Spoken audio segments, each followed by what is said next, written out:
Efa miverina amin'ny ny fanamboarana pasipaoro nanomboka omaly alarobia olana ara-teknika ny voalaza fa antony nampetona tao anatin'ny andro vitsivitsy ny fanamboarana ny pasipaoro malagasy raha ny voalaza ny ministeran'ny filaminam-bahoaka. Efa noho ny fandraisana ny antota taratasy hatrany moa ny tompona ndraikitra teo anivon'ny fikirakirana pasipaoro nandritra izay fotoana ny atony famoahana ny pasipaoro izay. Manantena taham-piakarana hatrany amin'ny 2.3 faingo 700 ny vokatra katsaka eto Madagasikara ny fanjakana amin'ny taona ho avy. Raha no vinavinaina ho 403 hetsy taona mantsy ny katsaka mety ho vokatra Madagasikara ho an'ny taona 420 ity dia antenain'ny hahatratra hatrany amin'ny 404 hetsy taona izany ho an'ny taona 520. Vinavinaina hiakatra 4.700 kosa ny mangahazo vokarin'ny Madagasikara ho an'ny taona ho avy ka antenain'ny fanjakana fa hiakatra hatrany amin'ny 403 hetsy taona izany raha toka 704 hetsy taona ny vinavina tamin'ity taona 420 ity.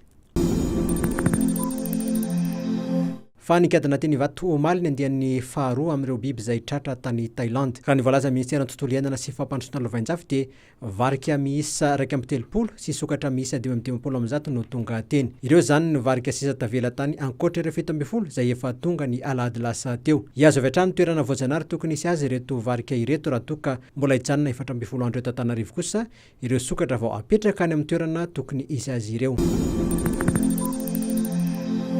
Efa midina tsikelikely ny avon'ny rano eo amin'ny fiampitana fivilian-dalana na ny passage age eo ifasy amin'ny lalam-pirenena fahaenina iny. Efa manomboka ny asa fanarenana ny orinasa kolasy eo amin'ny toerana simba izay nialàn'ny rano raha ny voalaza ny ministeran'ny asa vaventy. Vinavinaina sokatra rapitry ny fivilian-dalana eo ifasy. Ho an'ny mahavavy kosa dia mitohy hatrany asa fanamboarana izay efa nanomboka fakomaly ho an'ny ampahany simba. Fa eo amin'ny taranja baolina kitra dia Nomontsanin'i Madagasikara tamin'ny isa 5 inona miby nandritra ny andro voalohany tamin'ny fiadina ny amboaran'ny COSAFA ho an'ny sokajy vehivavy latsaky ny 17 taona. Vao nanomboka 7 minitra ny lalao dia nampiditra isa iray ho an'ny malagasy volan'Andrianarson. Nanampy ny isa avy eo Volaintsoasina tahirim-pity Rakotoarsoa teo amin'ny minitra 17. Mbola anaty faty-baolina roa ihany koa ny malagasy nandritra ny fidirana voalohany dia Louisa Landrina Nambinin-Janahary teo amin'ny minitra 5:30. Narany Angela Odilsia teo amin'ny minitra 7:30.